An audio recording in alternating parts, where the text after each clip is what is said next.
வார்த்தையிலிருந்து உங்களோடு பேச கர்த்தர் கிருபை செய்தா கர்த்தர் நாமத்தை ஸ்தோத்திரிக்கிறேன். இன்னைக்கு நம்ம ஆதாரமாக ஒரு வசனத்தை நம்ம வாசித்து அதுல இருந்து நம்ம எபிரேய வார்த்தைகள்ல இருந்து ஒவ்வொரு வார்த்தையா நம்ம பார்க்க போகிறோம். வாசிக்கலாம். வெளிப்படுத்தின விசேஷம் 1ஆம் அதிகாரம் 11ஆம் வசனத்தை நம்ம வாசிக்கலாம். வெளிப்படுத்தின விசேஷம் 1ஆம் அதிகாரம் 11ஆம் வசனம்.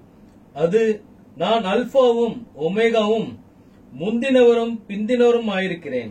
போதும். அப்படி தலையில் தாழ்த்தி நம்ம ஜெபிக்கலாம். கர்த்தர் இந்த வசனத்தோடு நம்ம வசனத்திலிருந்து நம்மளோடு பேசும்படியாக நாம் யாவரையும் தலை தாழ்த்தி ஜெபிக்கலாம். ஸ்தோத்திரம் கர்த்தாவே, வானத்தையும் பூமியும் படைத்த எங்கள் யெகோஷுவா மேசியாவே துதிக்கிறோம் அப்பா.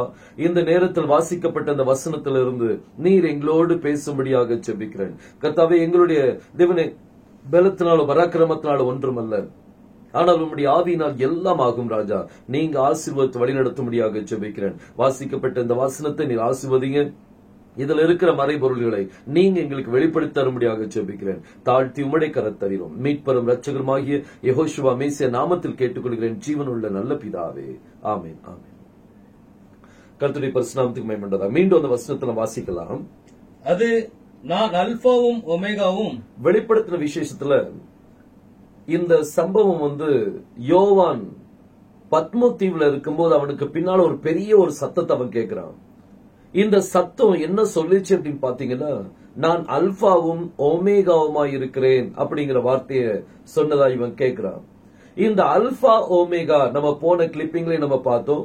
அல்பா ஓமேகா என்கிறது இது கிரேக்க மொழியில் உள்ள எழுத்துக்கள். கிரேக்க மொழியில முதல் எழுத்து அல்பா, கடைசி எழுத்து ஓமேகா. அதே போல எபிரேய மொழியில நீங்க பாத்தீங்கன்னா முதல் எழுத்து அலெஃப், கடைசி எழுத்து தாவ். இது நம்ம ஏற்கனவே நம்ம பார்த்திருக்கிறோம். முதல் எழுத்து அலெஃப், கடைசி எழுத்து தாவ். அப்ப கர்த்தர் அங்க சொல்லும்போது என்ன சொல்லிப்பார் அப்படின்னா, நான் அலெஃபும் தாவுமாய் இருக்கிறேன் அப்படின்னு சொல்லிப்பார். இந்த அலெஃப் குறித்து நம்ம பார்க்க கொஞ்சம் நேரம் நம்ம தியானிக்கலாம். போன தடவை நம்ம அலெஃப் குறித்து நம்ம பார்த்தோம். இந்த அலெஃப் யார், இந்த அலெஃப் குறித்து இந்த அலெஃப் யாரை குறிக்குது அப்படிங்கறத நம்ம என்ன செய்ய போறோம், பார்க்க போறோம். அலெஃப் யாரை குறிக்கும், இந்த அலெஃபை குறிச்சு நம்ம கர்த்தர்ட்ட கேட்டோமானால், கர்த்தாவே இந்த அலெஃப் யாரு அப்படின்னு நீங்க கேட்டீங்கன்னா கர்த்தர் சொல்வார், நான் தான் அந்த அலெஃப்னு சொல்வார். ஏன்னா கர்த்தர் சொன்னார், நான் அல்பாவும் ஓமேகாவுமா இருக்கிறேன். அதாவது அவர் அலெஃபும் தாவுமா இருக்கிறார். சோ இந்த அலெஃப் எழுத்து யாரு, அது அவரை தான் என்ன செய்ய குறிக்கும். சோ அலெஃப் என்கிற எழுத்து இது மேசியாவை குறிக்கக்கூடிய ஒரு காரியம். இப்ப இன்னொரு வசனத்திலும் வாசித்து அதன் அடிப்படையில நம்ம நிறைய காரியங்களை நம்ம தியானிக்க போகிறோம். வாசிக்கலாம். முதலாம் சங்கீதம் 1ஆம் வசனத்தை நம்ம வாசிப்போம்.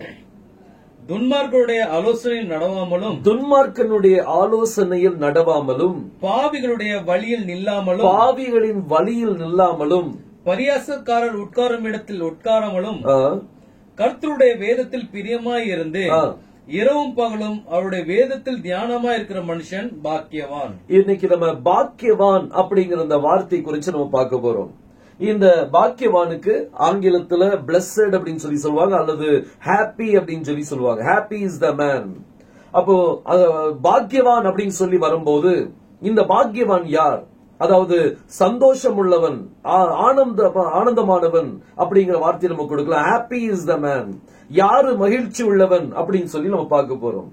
இந்த பாக்கியவான் அப்படிங்கிற வார்த்தைக்கு எபிரேய மொழியில என்ன சொல்லுவாங்க அப்படின்னா, ஆஷேர் அப்படின்னு சொல்லுவாங்க. இந்த ஆஷேரை பற்றி நீங்க கேள்விப்பட்டிருப்பீங்க. 12 கோத்திரத்துல ஒரு கோத்திரத்தின் பெயர் என்னது, ஆஷேர் கோத்திரம். ஆஷேர் பிறக்கும் போது அங்க மிகுந்த சந்தோஷம் உண்டாதுனால அந்த பையனுக்கு பேர் என்ன வச்சுட்டாங்க, ஆஷேர் அப்படின்னு சொல்லி வச்சதா வேதத்துல நீங்க பார்க்க முடியும். 33ஆம் அதிகாரம், ஆதியாகமோ 33ஆம் அதிகாரத்துல நீங்க இந்த சம்பவத்தை பார்க்கலாம். சோ இந்த ஆஷேர் அப்படின்னா மகிழ்ச்சி, ஆனந்தம் அப்படின்னு சொல்லி அர்த்தம். இன்னைக்கு நான் உங்ககிட்ட கேக்குறேன், இன்னைக்கு எத்தனை பேர் சந்தோஷமா இருக்கிறீங்க அப்படின்னு கேட்டா எல்லாருமே என்ன செய்வாங்க, சொல்லுவாங்க.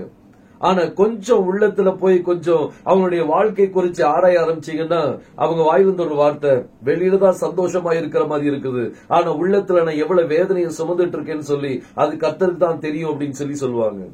இந்த உள்ளத்துல இருக்கக்கூடிய ஆனந்தத்தை தான் நான் இன்னைக்கு பேச வர்றேன்.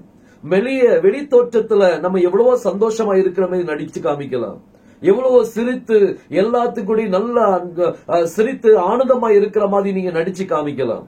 ஆனா உங்க உள்ளத்துல இருக்கிற காரியம் தான் கர்த்தர் பார்க்கிற ஒரு காரியம்.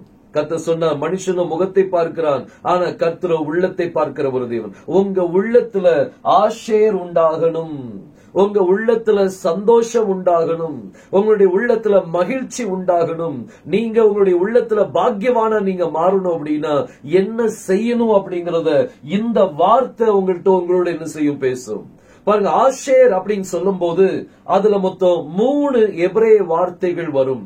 அந்த 3 எபிரேய வார்த்தைகளை நான் உங்களுக்கு இங்க எழுதி காமிக்கிறேன். எபிரேய எழுத்துக்கள் வலது பக்கத்துல இருந்து இடது பக்கம் என்ன செய்வாங்க, எழுதுவாங்க. இந்த 3 எழுத்து சேரும் போது அது ஆஷேர் அப்படின்னு சொல்லுவாங்க. இந்த ஆஷேர்ல இந்த முதல் எழுத்து தான், இதத்தான் ஆலெஃப் சொல்லக்கூடிய ஒரு வார்த்தை. ஆலெஃப் யாரு அப்படின்னு நீங்க பாத்தீங்கன்னா அது யாரை குறிக்குது, மேசியாவை என்ன செய்யும் குறிக்கும். ஆலெஃப் யாரை குறிக்கும், மேசியாவை குறிக்கும். அவர் சொன்னார், நான் ஆலெஃபும் தாவுமா இருக்கிறேன். அவர் ஆலெஃப் ஆயிருக்கிறார், அவர் தாவுமா இருக்கிறார். சோ இந்த ஆலெஃப் யாரு, அது அவரை குறிக்கும், மேசியாவை குறிக்கும். நம்ம போன இதுல நம்ம பார்த்தோம், ஆலெஃப்ங்கிற ஒரு வார்த்தை, ஒரு எழுத்தையே நம்ம உடைச்சு அதுக்குள்ள இருக்கிற ரகசியங்கள் எல்லாம் வெளியே எடுத்து பார்த்தோம். அதே போல இங்க இந்த ஆலெஃப்ங்கிற எழுத்து யாரை குறிக்குது, இந்த ஆலெஃப் மேசியாவை குறிக்கும். பாருங்க, இது நல்ல ஞாபகத்துல வைத்துக் கொள்ளுங்கள். ஆலெஃப் என்கிற வார்த்தை இது யாரை குறிக்குது, மேசியாவை குறிக்கும். அடுத்தது இந்த 2 எழுத்து ஆஷேர், இந்த 2 எழுத்து சேரும் போது இத ஷோர் அப்படின்னு சொல்லுவாங்க. இந்த ஷோர் அப்படின்னா அதுக்கு அர்த்தம் தொப்புள் கொடி அப்படின்னு சொல்லி அர்த்தம். தொப்புள் கொடி, அந்த தொப்புள் பாருங்க, நீங்க நம்மளுக்கு கொஞ்சம் வியப்பா இருக்கும், இந்த தொப்புள் கொடிக்கும் மகிழ்ச்சிக்கும் என்ன சம்பந்தம் இருக்குது, இது தொப்புள் கொடிக்கும் மேசியாவுக்கும் என்ன சம்பந்தம் இருக்கு அப்படின்னு நீங்க நினைப்பீங்க. இந்த ஷோர்ங்கிற வார்த்தைய நீங்க அதனுடைய டிக்ஷனரியில நீங்க பாத்தீங்க அப்படின்னா ரொம்ப அருமையா அது விளக்கி இருக்கிறாங்க. ஒரு தாய்க்கும் தன்னுடைய ஒரு குழந்தைக்கு உள்ள உறவு, ஒரு தொப்புள் கொடி உறவு, அப்படிப்பட்ட உறவை இது இண்டிகேட் பண்ணுது. ஷோர் அப்படின்னா ஒரு தொப்புள் கொடி. நம்மளுடைய பாருங்க, இன்னைக்கு நம்ம சாதாரண சொல்லுவோம், ஒரு தாய்க்கும் பிள்ளைக்கும் இருக்கிற உறவே என்னதுதான், தொப்புள் கொடி உறவு தான். அந்த தொப்புள் கொடி அந்த குழந்தை பிறந்த உடனே அந்த தொப்புள் கொடி என்ன செஞ்சிருவாங்க, கட் பண்ணி விட்டுருவாங்க. அந்த தொப்புள் கொடி எதுவரைக்கும் அட்டாச் இருக்குதோ அதுவரைக்கும் அந்த குழந்தைக்கு ஆகாரம் எப்படி கிடைக்குது, தொப்புள் கொடியின் மூலமா. தாயினுடைய சரீரத்துல இருக்கிற அந்த ரத்தமானது அதுக்கு ஒரு உணவா என்ன செஞ்சிட்டு இருக்கு, போயிட்டு இருக்குது.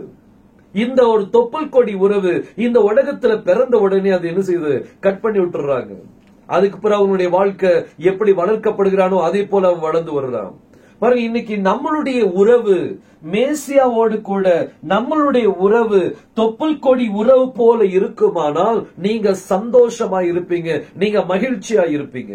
இன்னைக்கு நீங்க மகிழ்ச்சியா இருக்கணும், நான் ரொம்ப சந்தோஷமா இருக்கணும் அப்படின்னு நீங்க ஆசைப்பட்டீங்கன்னா உங்களுக்கும் மேசியாவுக்கும் இடையில, உங்களுக்கும் இயேசு கிறிஸ்துவுக்கும் நடுவுல, அதாவது யெகோஷுவாவுக்கும் நடுவுல உங்களுடைய உறவு எப்படி இருக்கணும் அப்படின்னா ஒரு தொப்புள் கொடி உறவு போல உங்களுடைய உறவு என்ன செய்யணும், காணப்படணும். இன்னைக்கு உங்களுடைய உறவு எப்படி இருக்கு சிந்திச்சு பாருங்க. ஒரு மனிதன் நான் மகிழ்ச்சியா இருக்கிறேன்னு சொல்லணும் அப்படின்னா அவங்க உள்ளத்துல அவங்க மகிழ்ச்சியா இருக்கணும் அப்படின்னா அவங்களுடைய உறவு மேசியாவோடு கூட எப்படி இருக்கணும் அப்படிங்கறத நீங்க பார்க்கலாம். ஒரு தொப்புள் கொடி உறவு, நீங்க மேசியாவோடு கூட தேவனோடு ஒரு உறவு உங்களோடு கூட இருக்கணும். ஏனோக்கு தேவனோடு சஞ்சரித்துக் கொண்டிருந்தான், அவன் காணப்படாமல் போனான். 300 வருடம் தேவனோடு சஞ்சரித்தான். பாருங்க, அவனுடைய உறவு தேவனோடு எப்படி இருந்தது பாருங்க, ஒரு இணை பிரியாத ஒரு உறவு. அப்படிப்பட்ட ஒரு உறவு நமக்குள்ள இருக்கணும். பவுல் சொல்றான், கிறிஸ்துவின் அன்பை விட்டு என்னை பிரிப்பவன் யார்?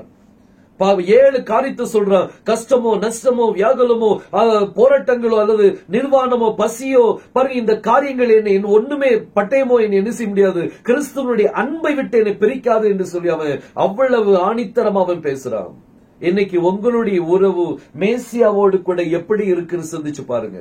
இன்னைக்கு நம்மளுடைய உறவு அப்படிப்பட்ட உறவா இருக்குதா? நீங்க சந்தோஷமா இருக்கணும் அப்படின்னா உங்களுடைய உறவு மேசியாவோடு கூட ஒரு தொப்புள் கொடி உறவா என்ன செய்யணும், காணப்படணும். பாருங்க, இந்த ஒரு அருமையான காரியம் இன்னைக்கு உங்களுடைய வாழ்க்கையை மாற்றணும் அப்படின்னு சொல்லி நான் விசுவாசிக்கிறேன். நிச்சயமா அது மாற்றும்.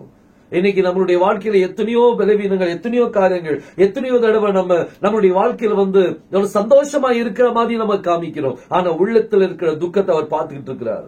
இன்னைக்கு உங்க உள்ளத்துல இருக்கிற துக்கம் மறைந்து போகணும். உங்க உள்ளத்துல இருக்கிற உங்க உள்ளத்துக்குள்ள அந்த மகிழ்ச்சி பொங்கி எழும்பணும். அது எழும்பணும் அப்படின்னா உங்களுடைய உறவு அவரோடு கூட எப்படிப்பட்ட உறவா இருக்கணும் அப்படின்னா ஒரு தொப்புள் கொடி உறவு. பவுல் சொன்னது போல, கிறிஸ்துவின் அன்பை விட்டு என்னை பிரிப்பவன் யார்? நினை பிரியாத ஒரு பிரிக்கப்பட முடியாத ஒரு உறவு என்ன செய்யணும்? உங்களுக்குள்ள உருவாகணும். யாரு கூட? எந்த மனிதர்களோடு கூட அல்ல, நீங்க மேசியாவோட அந்த உறவை நீங்க என்ன செய்யணும்? வைக்கணும். பாருங்க, இந்த காரியம் தான் ஆஷேர் அப்படிங்கிற காரியம். பாருங்க, இங்க வேதம் சொல்லுது, அவன் பாக்கியவான். யாரு பாக்கியவான்? பாருங்க, பாக்கியவான் யாரு? பாருங்க, மீண்டும் அந்த வசனத்தை மீண்டும் வாசிக்க விரும்புகிறேன். துன்மார்க்குடைய ஆலோசனை நடவாமலும். ஒரு மனிதன் பாருங்க, இந்த உலகத்துல இன்னைக்கு ஒவ்வொருத்தரும் உங்களை நீங்க எடுத்துக்கிடுங்க. நீங்க மற்றவங்களை பார்க்காதீங்க. உங்களுடைய தனிப்பட்ட உறவு மேசியாவோடு கூட இருக்குதாங்கிறத இன்னைக்கு நீங்க செக் பண்ணி பாருங்க. ஒவ்வொரு செய்தியானது அது உங்களை தான் நீங்க பரிசோதிக்கணுமே வெளிய நீங்க வேற எந்த மனிதனையும் நீங்க பரிசோதிக்காதீங்க. இன்னைக்கு காலம் சமீபமா இருக்குது. கர்த்தருடைய வருகை மிகவும் சமீபமா இருக்குது. அதுக்கு நீங்க ஆயத்தமா சிந்திச்சு பாருங்க. பாருங்க, இந்த உறவுல தேவனுக்கும் உங்களுக்கும் இடையில் உள்ள அந்த உறவு ஒரு நாளும் கட்டாக கூடாது. அது எப்பவும் நிரந்தரமான ஒரு உறவா இருக்கணும். பாருங்க, இன்னைக்கு இந்த உலகத்துல நம்மளுக்கு ஏதாவது ஆலோசனை வேணும்னா நம்ம இந்த உலகத்தில் உள்ள யாரையாவது நம்ம அணுகிறோம். அவங்ககிட்ட நம்ம ஆலோசனை கேட்போம். ஏதாவது ஒரு காரியம் பாருங்க, ஜனங்கள் வாலிப பிள்ளைகளை பாருங்க, எல்லாம் பரியாசம் பண்றதுக்கு நிறைய வாலிபர்கள் பரியாசம் பண்றதுக்கு முன் வராங்க. பாவிகளா மாறிட்டு இருக்கிறாங்க. எல்லா விதமான அசுத்தமான பழக்கத்துக்கு ஊடாயிடுறாங்க. பாருங்க, இப்படிப்பட்ட ஜனங்களோடு நம்ம பிள்ளைகள் போகும்போது அவங்களுடைய உறவு யாரு கூட இணைக்கப்படுது? இந்த உலகத்தில் உள்ள ஜனங்களோடு இணைக்கப்படுது. இன்னைக்கு உங்களுடைய உறவு எப்படி சிந்திச்சு பாருங்க. உங்களுடைய உறவு இந்த உலகத்தானோடு கூட இருக்குதா? இன்னைக்கு உங்களுடைய உறவு இந்த உலகத்தில் உள்ள ஜனங்களோடு கூட இருக்குதா? உங்களுடைய உறவு மேசியாவோடு கூட இருக்கட்டும், கர்த்தரோடு கூட இருக்கட்டும். அப்படி இருந்துச்சு அப்படின்னா நீங்க தான் ஆஷேரா இருப்பீங்க. நீங்க மகிழ்ச்சியா இருப்பீங்க, ஆனந்தமா இருப்பீங்க. நீங்க தான் பாக்கியவான். ஆஷேர் அப்படின்னா மகிழ்ச்சி, ஆனந்தம். இன்னைக்கு உங்களுக்குள்ள இந்த ஆனந்தம் வரணும். பாருங்க, ஒரு கோத்திரத்தை பற்றி நீங்க பாத்தீங்கன்னா, இன்னைக்கு நான் உங்ககிட்ட கேக்குறேன், நீங்க எந்த கோத்திரத்தான் அப்படின்னு கேட்டா நீங்க என்ன சொல்வீங்க? இஸ்ரவேல் கோத்திரத்துல ஒரு கோத்திரத்தையும் நீங்க கிளைம் பண்ண முடியாது. நான் ரூபன் கோத்திரத்தான் அப்படின்னு சொல்ல முடியாது. நான் பெஞ்சமின் கோத்திரத்தான் அப்படின்னு சொல்ல முடியாது. நான் இன்னென்ன கோத்திரத்தான் சொல்லி நீங்க விவரத்தை நீங்க சொல்ல முடியாது. ஏன்னா நம்ம பிரஜாதி, நம்ம யூதர்கள் அல்ல. ஆனா நீங்க சந்தோஷமா இருக்கிறீங்களா?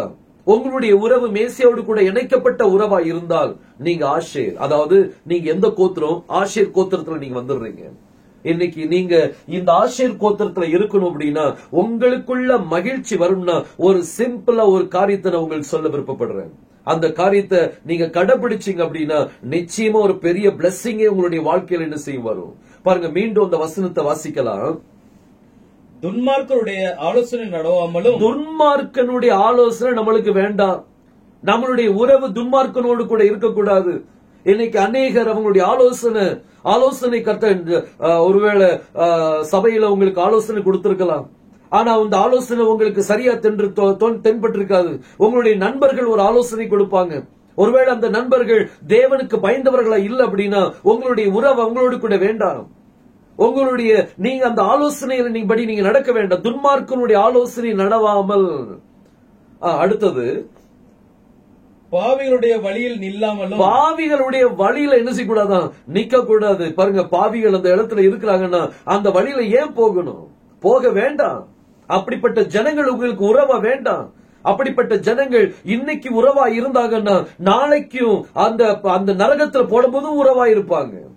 இன்னைக்கு அந்த உறவு நம்மளுக்கு தேவையில்லை. பாருங்க, இந்த சங்கீதக்காரன் முதலாவது சங்கீதத்தை எழுதும் போது இந்த ஆஷேரை பற்றி அவன் பேசிட்டு இருக்க. என்ன பேசுறாரு அப்படின்னா, யாரு பாக்கியவான், யாரு ஆஷேர், யாரு துன்மார்க்கனுடைய ஆலோசனை நடவாமல், பாவிகளுடைய வழியில் நில்லாமல். அடுத்தது, பரியாசக்காரர் உட்காரும் இடத்தில் உட்காராமலும். பரியாசக்காரர்கள் சிந்திச்சு பாருங்க. இன்னைக்கு யாராவது பரியாசம் பண்றாங்க அப்படின்னா, உங்களை பரியாசம் பண்றாங்கன்னா நீங்க அந்த இடத்துல உட்காராதீங்க. அவங்களுடைய உறவு உங்களுக்கு தேவையில்லை. ஒருவேளை சபைக்கு வந்துகிட்டு இருக்கலாம், ஒருவேளை உங்களோடு வேதத்தை நல்லா படிக்கிறவங்களா கூட இருக்கலாம். ஆனா பரியாசக்காரனா இருந்தாங்க அப்படின்னா அவங்க தேவனுடைய பிள்ளை இல்ல. உங்களை மாற்றிக்கொள்ளுங்க. பாருங்க, பரியாசக்கார உட்காரும் இடத்தில் உட்காராமல் இருந்து பாருங்க, இவன் தாவீது என்ன சொல்றார் பாருங்க. முதலாவது இந்த உலகத்தானுடைய உறவுகள் அவன் கட் பண்ணி விடுறான். இந்த உலகத்தில் உள்ள உறவு உங்களுக்கு தேவையில்லை. துன்மார்க்கனுடைய ஆலோசனை வேண்டாம். அதாவது பரியாசக்கார உட்கார இடத்துல உட்காராதீங்க, பாவிகள் நிக்கிற இடத்துல நிக்காதீங்க. இப்படி இந்த உலகத்தானுடைய உறவு அதை நீங்க கட் பண்ணி விடுங்கன்னு சொல்றான். இத வேண்டாம், இது தேவையில்லை. இதை கட் பண்ணி விட்டுட்டு அடுத்தாப்புல தன்னுடைய உறவை எதோடு இணைக்கிறான் பாருங்க. வாசிங்க. கர்த்தருடைய வேதத்தில் பிரியமாயிருந்து, கர்த்தருடைய வேதத்தில் பிரியமாயிருந்து. துன்மார்க்கனுடைய ஆலோசனை வேண்டாம், பாவியின் வழியில நிக்க வேண்டாம், பரியாசக்காரர் உட்கார இடத்துல உட்கார வேண்டாம். ஆனா நீங்க உங்களுடைய உறவு எதுல வைக்கணுமா? கர்த்தருடைய வேதத்தின் பிரியமாயிருந்து. இந்த வேதம் அப்படின்னு சொன்னா, வேதத்துக்கு எபிரேய மொழியில என்ன சொல்வாங்க அப்படின்னா தோரான்னு சொல்லுவாங்க. வேதத்தை என்ன சொல்வாங்க? தோரா. இந்த தோரான என்ன? தோரா மோசேயினால் எழுதப்பட்ட 5 ஆகமம் தான். என்னது தோரா? ஆதியாகமோ, யாத்திராகமோ, லேவியராகமோ, எண்ணாகமோ, உபாகமோ, இந்த 5 ஆகமங்கள் சேர்ந்ததுதான் என்னது தோரா. சோ கர்த்தருடைய தோராவின் மேல் பிரியமாயிருந்து அதை வாசிங்க. கர்த்தருடைய வேதத்தில் பிரியமாயிருந்து இரவும் பகலும் அவருடைய தோராவில் தியானமாயிருக்கிற மனுஷன் தான் யாரு? பாக்கியவான். அதாவது பாக்கியவான் என்னது? ஆசேர்.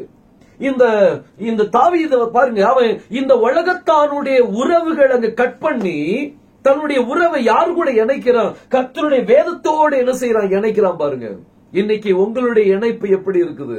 நீங்க யாரோடு இணைந்து இருக்கிறீங்க?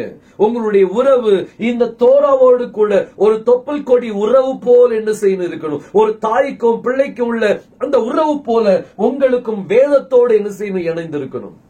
இன்னைக்கு நம்மளுடைய இணைப்பு அப்படி இருக்குதா? இன்னைக்கு உங்களுடைய இணைப்பு எப்படி இருக்குது? அப்படி உங்களுடைய இணைப்பு இந்த தோராவோடு கூட இருக்குமானால், கர்த்தருடைய வேதத்தோடு இருக்குமானால், நீங்க தான் ஆஷேர். நீங்க தான் யாரு? ஆஷேர். இன்னைக்கு நம்மளுடைய வாழ்க்கையை கொஞ்சம் சிந்திச்சு பாருங்க. நம்மளுடைய வாழ்க்கை எப்படி இருக்குது பாருங்க. வேதம் சொல்லுது நம்மளுடைய உறவு பாருங்க. இந்த தாவீது தன்னுடைய உறவை இந்த உலகத்தினுடைய உறவோடு கட் பண்ணி அவன் யாரோடு இணைக்கிறான்? தேவன் வேதத்தோடு என்ன செய்யறான்? இணைக்கிறான். இன்னைக்கு உங்க உறவு எப்படி இருக்கு? சிந்திச்சு பாருங்க. நீங்க எப்படி இருக்கிறீங்க? இன்னைக்கு நம்மளுடைய வாழ்க்கை மாறணும். இன்னைக்கு நம்மளுடைய உள்ளம் சந்தோஷமா இருக்கணும். வெளியில சந்தோஷமா இருந்து நடிச்சது போதும். உள்ளத்துல எல்லா வேதனையும் வச்சிட்டு வெளியில சந்தோஷமா இருந்தது போதும். உங்க உள்ளத்துக்குள்ள ஆசைர் வரணும். உங்க உள்ளத்துக்குள்ள மகிழ்ச்சி வரணும். அந்த மகிழ்ச்சி வர வேண்டுமானால் உங்களுடைய உறவுகள் தேவனோடு இருக்கிற உறவு எப்படி இருக்கணும் அப்படின்னா ஒரு தொப்புள் கொடி உறவு போல உங்களுடைய உறவு மேசியாவோடு கூட என்ன செய்யப்படுங்க? இணைக்கப்படட்டும். பாருங்க, 3வது வசனத்தை நாம் வாசிக்கலாம். அவன் நீர்க்கால்களின், அவன் யாரு?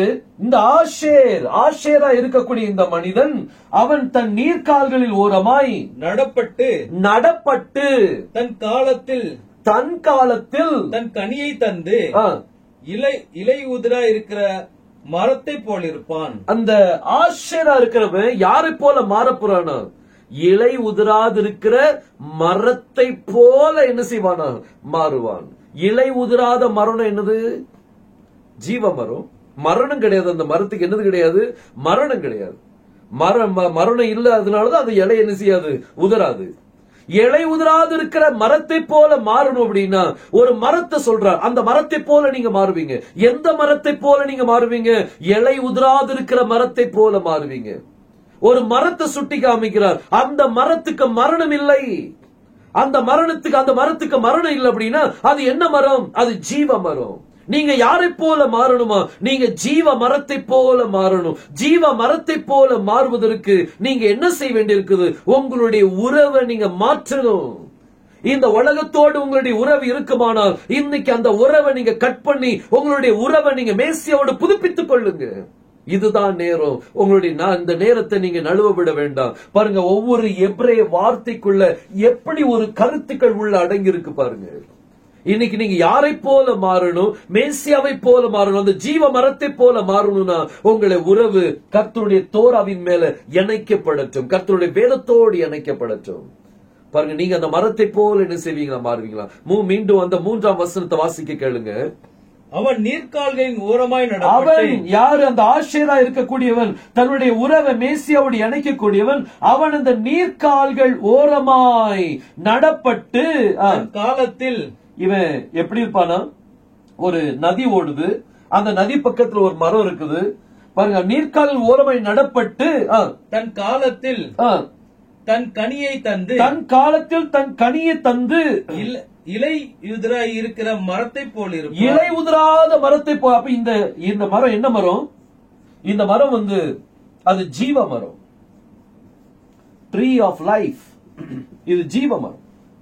அப்போ ஒரு மனிதன் அவனுடைய உறவை தோராவோடு இணைத்தான் அப்படின்னா அவனும் இந்த ஜீவ மரத்தை போல என்ன செய்வான்? மாறுவான். அப்போ இன்னொரு மரத்தை நாங்க வரைகிறேன். இந்த மரம் இது இந்த மரத்தை நீங்க தான் இந்த மரம். இந்த மரத்தை போல எப்படிப்பட்ட மரமும் மாறணும்? ஜீவனுள்ள மரமா மாறணும். நீங்க இதை போல மாறணும் அப்படின்னா உங்களுடைய உறவு, தொப்புள் கொடி உறவு யாரு கூட இருக்கணும்? இந்த ஆலஃபோட இருக்கணும். ஆலஃப் யாரு? அவர்தான் மேசியா, அவர்தான் மேசியா. இவரோடு கூட உங்களுடைய உறவு இணைக்கப்பட்டிருக்கணும். சிந்திச்சு பாருங்க, உங்களுடைய உறவு எப்படி இருக்கு? மேசியாவோடு கூட உங்களுடைய ரிலேஷன் எப்படி இருக்குது? உங்க தேவனோடு கூட இணைப்பு எப்படி இருக்குது? வேதம் சொல்லுது, ஏனோக்கு தேவனோடு சஞ்சரித்துக் கொண்டிருந்த எத்தனை வருஷமா? ஒரு நாள் இல்ல, ஒரு வருஷம் இல்ல, 10 வருஷம் இல்ல, 300 வருஷம் அவன் தேவனோடு சஞ்சரித்துக் கொண்டிருந்தான். எவ்வளவு அருமையான ஒரு மனுஷனா இருந்திருப்பா. சிந்திச்சு பாருங்க. அவனும் நம்மை போல பாடுள்ள மனுஷன் தான். அவனுக்கும் குடும்பம் இருந்தது. அவனும் ஒரு பாடுள்ள மனுஷன். 300 வருஷம் தேவனோடு சஞ்சரித்து அவன் காணப்படாமல் போனான். ஏனென்றால் கர்த்தர் அவனை எடுத்துக்கொண்டார். எப்படி ஒரு உறவு பாருங்க. அவன் தேவனோடு ஒரு அருமையான உறவுல இருந்ததுனால தேவன் அவனுக்கு மரணத்தை கொடுப்பதற்கு அனுமதிக்கவில்லை. அவன் யாரை போல? அவனுக்கு மரணம் வரல. ஒரு ஜீவ விருட்சத்தை போல அவன் என்ன செஞ்சுட்டான்? மாறிட்டான். அவனுக்கு மரணம் வரல, மரணமே இல்லை. அவனுக்கு மரணம் இல்லாதபடி அவன் எடுத்துக்கொள்ளப்பட்டான். இன்னைக்கு நம்மளுடைய உறவும் அப்படிப்பட்ட ஒரு உறவா இருக்குமானால் இன்னைக்கு நம்மளுக்கு மரணம் வர முடியாது. பாருங்க, வேதம் சொல்லுது 1 கொரிந்தியர் 15ஆம் அதிகாரம் அதுல 50ஆம் வசனத்தை நம்ம வாசிக்கும் போது பவுல் அருமையா அந்த காரியத்தை சொல்றார். நம்ம ஒரு நிமிஷத்துல, ஒரு இமைப்பொழுதுல நம்ம எல்லாரும் என்ன செய்யப்படுவோமா? மர்ருவமாக்கப்படுவோம் சொல்லி சொல்றார். பாருங்க, வாசிங்க 1 கொரிந்தியர் 15ஆம் அதிகாரம் அதுல 50ஆம் வசனத்தை நம்ம வாசிப்போம். சகோதரரே, நான் சொல்லுகிறது என்னவெனில் மாம்சமும் இரத்தமும் தேவனுடைய ராஜ்யத்தை சுதந்திரிக்க மாட்டாது. அழிவுள்ளது அழியாமை சுதந்திரிப்பது. அழிவுள்ள இந்த சரீரம் அழியாமை சுதந்திரிக்காது. இதோ ஒரு ரகசியத்தை உங்களுக்கு அறிவிக்கிறேன். ஒரு ரகசியத்தை உங்களுக்கு நான் சொல்லுகிறேன். நாம் எல்லாரும் பவுல் சொல்றார், நாம் எல்லாரும் நித்திரை அடைவதில்லை, மரிப்பதில்லைன்னு சொல்லி சொல்றார். நித்திரை என்னது? மரிப்பதில்லைன்னு சொல்லி சொல்றார். நாம் அனைவரும் நித்திரை அடைவதில்லை, ஆனாலும் கடைசி எக்காலம் தொனிக்கும் போது ஒரு நிமிஷத்திலே, ஒரு செகண்ட்ல, ஒரு நிமிஷத்திலே, ஒரு இமைப்பொழுதிலே, அப்படி கன்சுமிட்டர் அந்த நேரத்துல நாம் எல்லாரும் மறுரூபமாக்கப்படுவோம். எல்லாரும் டிரான்ஸ்பார்ம் ஆயிருவோம். நம்ம எல்லாருமே மறுரூபமாக்கப்படுவோம். எக்காலம் தொனிக்கும். அப்பொழுது மரித்தோர் அழிவில்லாதவர்களாய் எழுந்திருப்பார்கள். நாமும் மறுரூபமாக்கப்படுவோம். நாமும் என்ன செய்யப்படுவோமா? மறுரூபமாக்கப்படுவோம். சோ நம்ம மறுரூபமாகிறதுக்கு நம்ம என்ன செய்யணும் அப்படின்னா, நம்மளுடைய உறவு யாரு கூட புதுப்பிக்கணும்? மேசியாவோடு புதுப்பித்துக் கொள்ளுங்க. நம்மளுடைய உறவு இந்த உலகத்தோடு வேண்டாம். இந்த உலகத்தில் உள்ள ஜனங்கள் அவங்களுடைய ஆலோசனைகள் நம்மளுக்கு தேவையில்லை. உங்களுக்கு ஆலோசனை கர்த்தர்ட்ட வரும். இன்னைக்கு நீங்க ஒரு கர்த்தர்ட்ட ஒரு ஆலோசனை கேட்டுக்கிட்டு இருக்கீங்களா? அதை நீங்க கர்த்தர்ட்ட கேளுங்க. வேற யார்ட்டையும் நீங்க அப்ரோச் பண்ண வேண்டாம். அவருடைய சமூகத்துல இருங்க.